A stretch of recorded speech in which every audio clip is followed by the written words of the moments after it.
Good morning to all of you. This is Saurabh Sonakia and you are watching me at Sonakia Math Classes. This is aptitude test number 35 and today is 4th of June 2020. Right. This is the time to evaluate about your preparations. Right. And the question number 1 regarding with current affairs and the general science is in front of you. Right. What it is.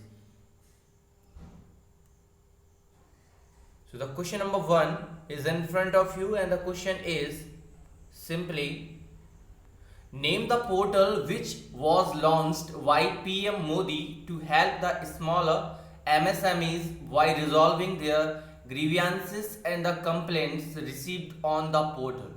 उस portal का नाम बताइए जिसे PM Modi ने अपनी शिकायतों और portal पर प्राप्त शिकायतों का समाधान करके छोटे एमएसएमईज की मदद करने के लिए लॉन्च किया था। Option number A Garud, option number B hope, option number C champions, option number D Saras.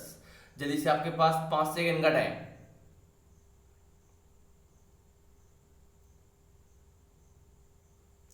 Okay, इसका सही आंसर है option number C champions. Right. तो आप देखिएगा जो अभी प्रधानमंत्री मोदी जी ने आपने एक पोर्टल लॉन्च किया है एमएसएमईज। एमएसएमईज का मतलब होता है micro small medium enterprises. Right, याद रखिएगा। तो ये आपका एमएसएमई का फुल फॉर्म है जिसके लिए एक उन्होंने पोर्टल लॉन्च किया जिसका नाम चैंपियंस रखा गया। और चैंपियंस का भी फुल फॉर्म याद रखिएगा।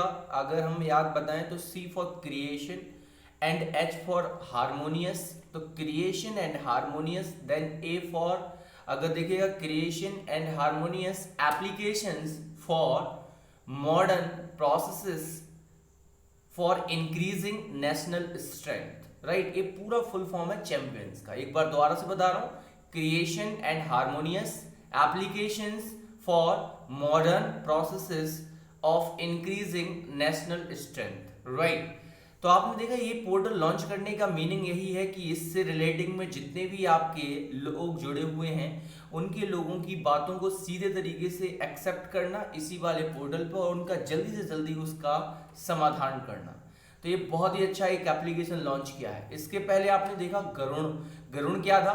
गरुड़ जो अगर मैं बात करूं तो एयरलाइन मिनिस्ट्री के द्वारा एक एप्लीकेशन लॉन्च किया गया था गरुड़, जिसमें आपके ड्रोन के द्वारा शहर में वायरस का केंद्र खोजने में काम करता था। तो वो आपका एयरलाइंस मिनिस्ट्री के द्वारा इसको लॉन्च किया गया था। होप है, होप आपने देखा अभी मैंने बताया था लास्ट मंथ में ही जो उत्तराखंड के सीएम है त्रिवेंद्र सिंह रावत, उन्होंने इस ऐप को लॉन्च किया था जिसका नाम हेल्पिंग आउट पीपल एवरीवेयर, मतलब जो लोग आए हुए हैं माइग्रेंट्स पीपल उनकी मदद करने के लिए। और सरस है उसको आपका लॉन्च किया था NEM ने, मतलब नेशनल ई मार्केट्स के द्वारा। और किसके लिए किया था?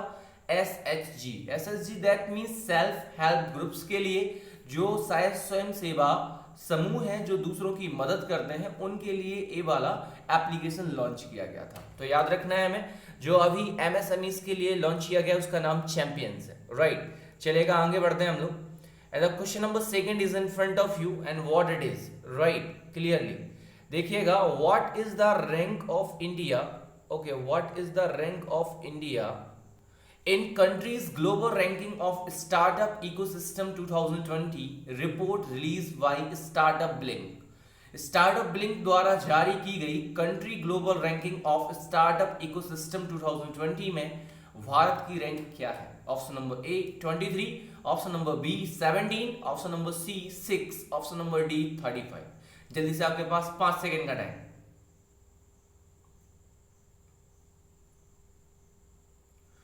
ओके, इसमें इंडिया की जो रैंक है वो ऑप्शन नंबर इसका ए सही है, 23 रैंक है। अगर मैं बात करूं तो स्टार्टअप ब्लिंक के द्वारा जो हर साल एक अपनी रिपोर्ट जारी करता है स्टार्टअप के केस में, स्टार्टअप इकोसिस्टम के केस में किस कंट्री में कितना स्टार्टअप को जनरेट किया गया, तो उसमें अगर हम बात करें तो जिसमें अगर यूनाइटेड स्टेट्स ऑफ अमेरिका जिसमें नंबर 1 पर है, यूनाइटेड किंगडम नंबर 2 पर है, इजराइल नंबर 3 पर है, उसी वाली रैंकिंग में अगर मैं बात करूं तो इंडिया की रैंकिंग 23 आई है, जो कि शायद पिछले ईयर के कंपेयर में 6 रैंक मतलब घट गई है। पहले जो रैंक 17th रैंक थी अब वो जाके 23rd रैंक आ गई। इसी तरीके से जो आपके टॉप 100 में बात करूं मैं तो जो इंडिया के जो स्टार्टअप में आते थे उसमें से 7 शहरों के नाम थे, जो कि इस बार केवल चार शहरों के नाम है। और उन 4 सिटीज के नाम क्या क्या है? तो आपका पहला बेंगलोर, दूसरा अगर आपका न्यू दिल्ली, तीसरा मुंबई और चौथा हैदराबाद। याद रखेंगे केवल 4 सिटी बचे हैं जहां पर इंडिया में स्टार्टअप्स इकोसिस्टम को बहुत ज्यादा मॉडर्नाइज किया गया। राइट, तो ये चीज याद रखेंगे। पिछली बार अगर हम बात करें तो बेंगलोर हमेशा से टॉप पे होता था, लेकिन इस बार बेंगलोर ने अपना जो स्टार्टअप का एनवायरमेंट है उसको घटाया है, जबकि दिल्ली ने अपने एनवायरमेंट को बढ़ाया है। चलेगा, तो इस बार 23rd रैंक आई है, जो कि लास्ट ईयर में 17th रैंक थी। चलेगा, आगे बढ़ते हैं हम लोग क्वेश्चन नंबर 3 की तरफ। And the question number 3 is in front of you. In India's first dolphin observatory is planned to be launched in which state? Bharat की पहली डॉल्फिन वेधशाला किस राज्य में शुरू करने की योजना है? Option number A Odisha, option number B Manipur, option number C Jharkhand, option number D Bihar. जल्दी से, आपके पास 5 सेकंड का टाइम।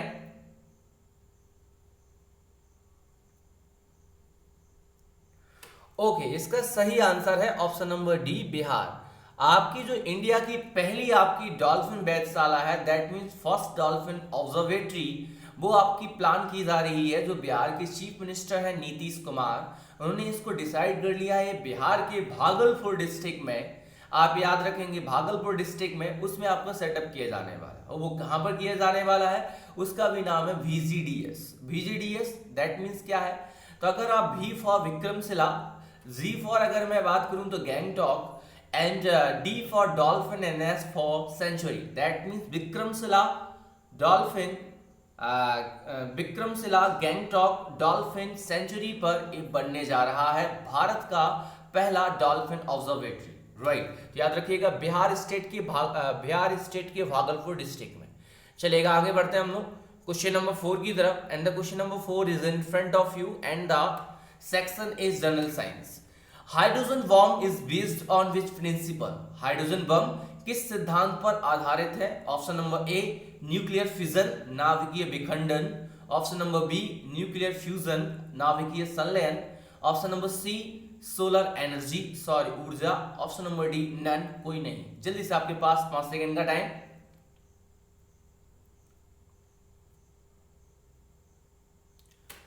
ओके, इसका सही आंसर है ऑप्शन नंबर बी नाभिकीय संलयन, दैट मींस न्यूक्लियर फ्यूजन। अगर आपने पढ़ा हो तो न्यूक्लियर फ्यूजन क्या होता है, नाभिकीय विखंडन क्या होता है? जहां पर एक जो आपका भारी, अगर मैं बात करूं, जो रेडियो एक्टिव एलिमेंट है वो 2 मॉडरेटली एलिमेंट्स में ब्रेक हो जाता है जब उनके ऊपर न्यूट्रॉन्स की बॉम्बार्डिंग किया जाती है।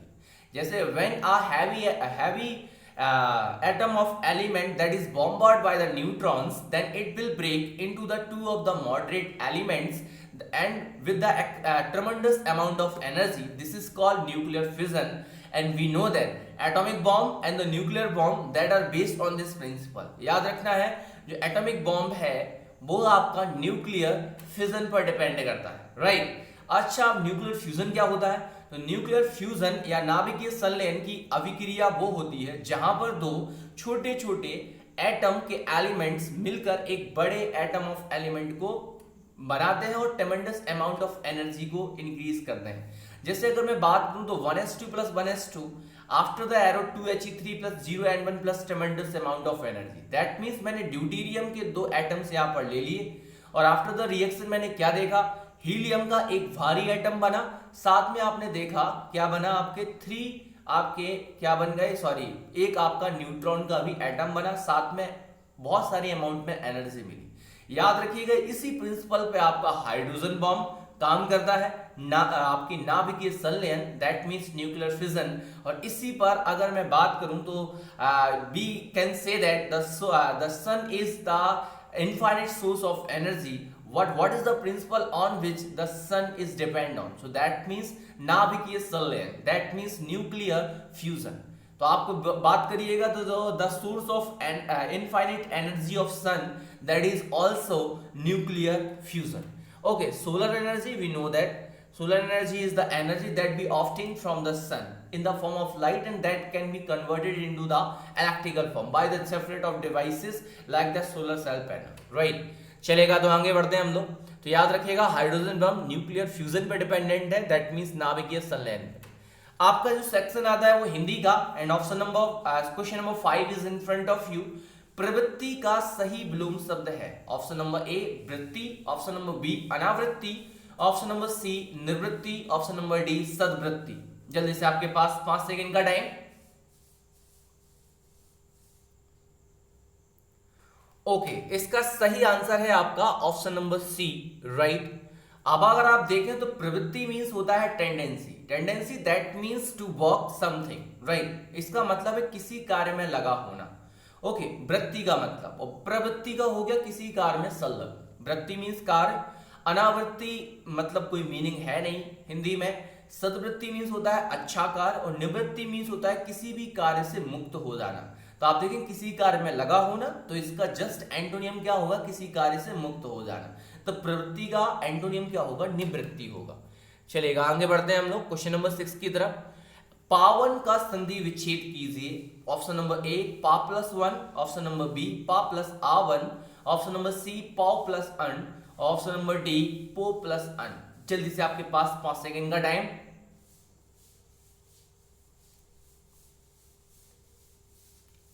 ओके, इसका सही ऑप्शन है आपका ऑप्शन नंबर सी पाव प्लस अन।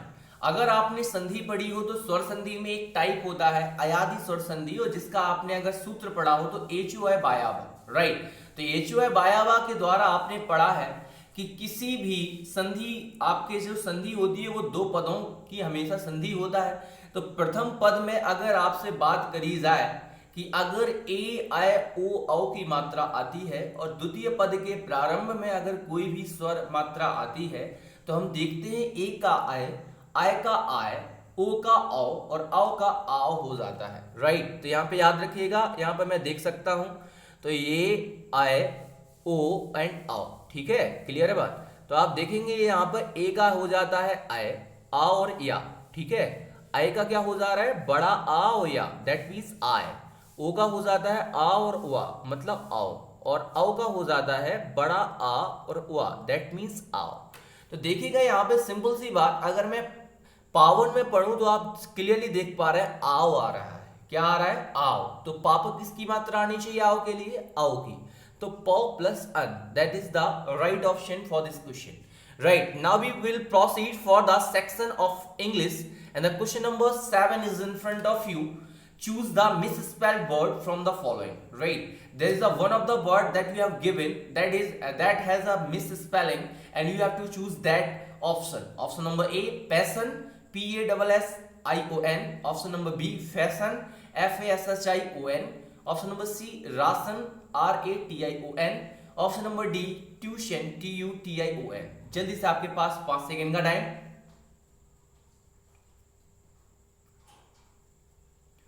ओके, इसका सही आंसर है option number D, that means यहां पर जो स्पेलिंग लिखा हुआ है वो मिसस्पेल्ड कौन है, ट्यूशन।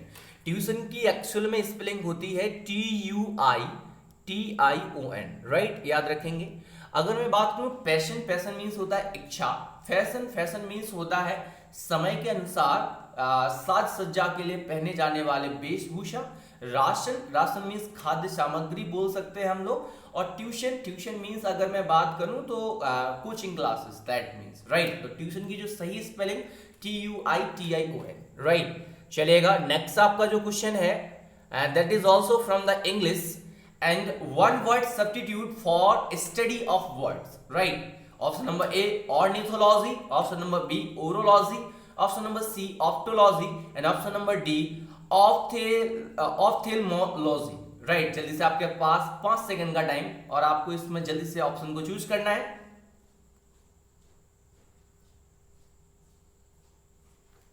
ओके, इसका सही आंसर है option number A ornithology. Ornithology is called as the science is the study of birds, right? A science that deals with the study of birds, that is called ornithology, right? So what is orology? Orology is the science that deals with the study of mountains. What it is called? Study of mountains, that is called orology. Optology, optology is the study of eyes. मतलब क्या है, ice के बारे में पढ़ना ऑप्टोलॉजी कहलाता है, clear. And ophthalmology क्या होता है? Ophthalmology is the science that deals with the diagnosis and the correction of I disorder. मतलब क्या है? एक ऐसी साइंस जो डायग्नोसिस और करेक्शन के बारे में पढ़ती है, आई के डिसऑर्डर्स के बारे में, वो हमारी साइंस कहलाती है ऑप्थेल्मोलॉजी। क्लियर है? समझ में बात आ गई? तो याद रखिएगा, the study of birds is called ornithology, study of mountains it is called orology, study of eyes that is called optology, and study of medicine that deals with the diagnosis and the correction of eye disorder that is called ophthalmology। Clear है? चलेगा, आगे बढ़ते हैं हमारे आज के last portion की तरफ। and last portion is of course the arithmetic and the question number 1, question number 9 is in front of you. What it is? How many bricks each measuring 25 centimeter into 11.25 centimeter into 6 centimeter will be needed to build a wall of 8 meter into 6 meter into 22.5 centimeter। 8 metre, 6 metre और 22.5 centimetre की दीवार बनाने के लिए कितनी ईंटों की जरूरत होगी? प्रत्येक ईंट की माप 25 सेंटीमीटर, 11.25 सेंटीमीटर मल्टीप्लाई 6 सेंटीमीटर है। Option number A 5600, option number B 6400, option number C 6000, option number D 7200। जल्दी से आपके पास पूरे 30 सेकंड का टाइम इस न्यूमेरिकल को सॉल्व करने के लिए।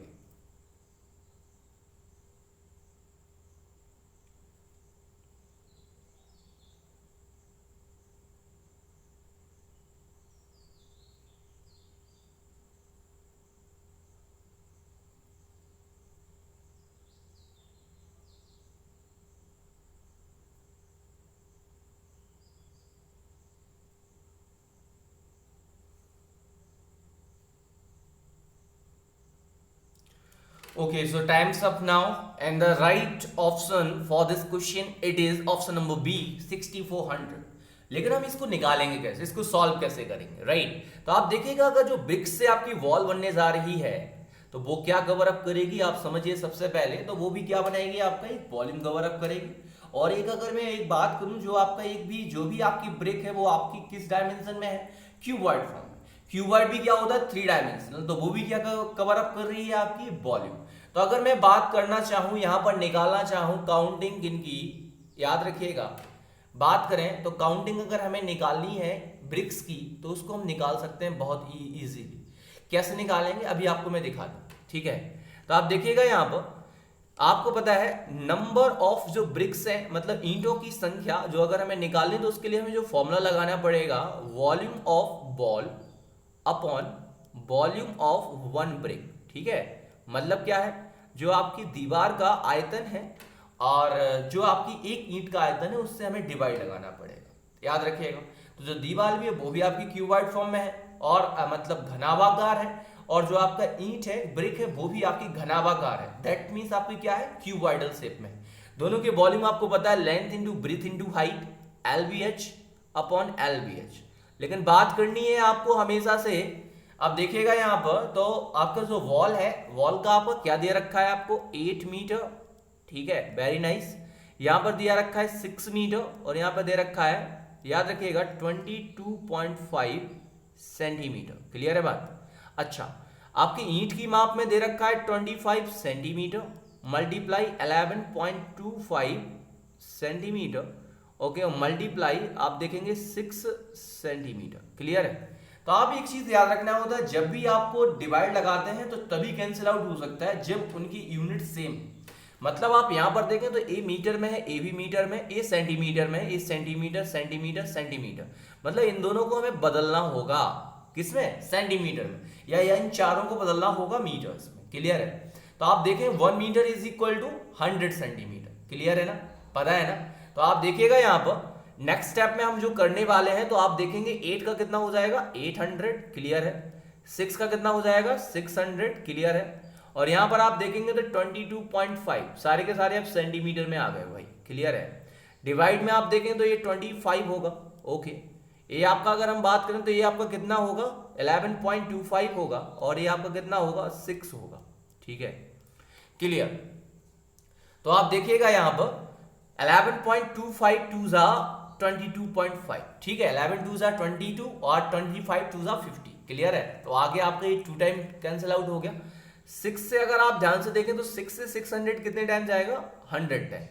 25 से 100 कितने टाइम जाएगा, 4 टाइम, क्लियर है। तो आप देखिएगा 800 इंटू कितना करना है आपको, 8 करना है। 8 8 जा कितना होता है, 64। तो आपका सही ऑप्शन आ गया 6400, ऑप्शन नंबर बी। समझ में आया सभी को किस तरीके से इस न्यूमेरिकल को सॉल्व करना था। चलेगा, आगे बढ़ते हैं हम लोग क्वेश्चन नंबर 10 की तरफ, और आज का ये लास्ट न्यूमेरिकल आपका, और होप सो सभी बच्चे इसको ज्यादा से ज्यादा सही करेंगे। The calendar for the year 2007 will be the same for the year, वर्ष 2007 का कैलेंडर किस वर्ष के समान होगा। Option number A 2014, option number B 2016, option number C 2017, option number D 2018। जल्दी से आपके पास पूरे 25 सेकंड का टाइम।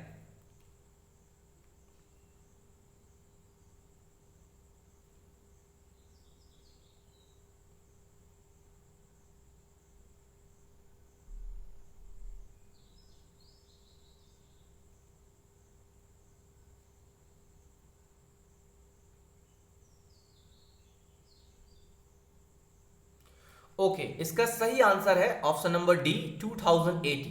ओके, अभी 2018 आया कैसे, याद रखिएगा, अगर हमें ये पता करना हो किस वर्ष का कैलेंडर सेम होगा, तो हमेशा और हमेशा में ये देखना होता है कि कौन से वर्ष में आपका जो रिमाइंडर है, मतलब नंबर ऑफ ऑड डेज आ रही हैं, वो आपकी जीरो आनी चाहिए, ठीक है, क्लियर है बात। तो आप समझ सकते हैं उस ईयर्स के बाद में जिस भी नंबर ऑफ ईयर के बाद ऑड डेज आपके जीरो हो जाएं, तो आप समझ लीजिएगा कि क्लियरली वही वो वर्ष है जो कि आपके ओरिजिनल ईयर से क्या करेगा, मैच करेगा। तो 2007 के बाद में क्या आता है, 2008 आता है, फिर 2009 आता है, फिर 10 आता है, फिर 11 आता है, फिर 12 आता है, फिर 13 आता है, फिर 14 आता है, फिर 15 आता है, फिर 16, ठीक है, यहाँ पर 17 और यहाँ पर 18, ठीक है। ऑड डेज पता करते हैं। ऑड डेज आपको बताया था मैंने, अगर जनरल ईयर होगा तो ऑड डेज होते हैं आपके 1, और लीप ईयर होगा तो ऑड डेज होते हैं आपके 2। लीप ईयर कैसे निकालते हैं, 4 का कंप्लीटली डिविजिबल चला जाए। तो आप देखिए 4 का 4 में 8 में जाएगा, 12 में जाएगा, 16 में जाएगा, क्लियर है। ऑड डेज लिखते जाइए, तो यहाँ पर 2 लिखना है, यहाँ पर भी 2 लिखना है, और यहाँ पर भी 2 लिखना है। बाकी सब में कितने कितने ऑड डेज आएंगे, 1 1 1 1 1 1 1। काउंट करना थोड़ा सा कहां पर हमारा कंप्लीट हो रहा है। तो आपको पता है ऑड डेज अगर हम देखेंगे तो जीरो कब होगा, या तो वो 7 के मल्टीपल में होगा, कोई 7 बन जा 7 हो जाएगा, 7 2 जा 14 होगा, 7 3 जा 21 होगा।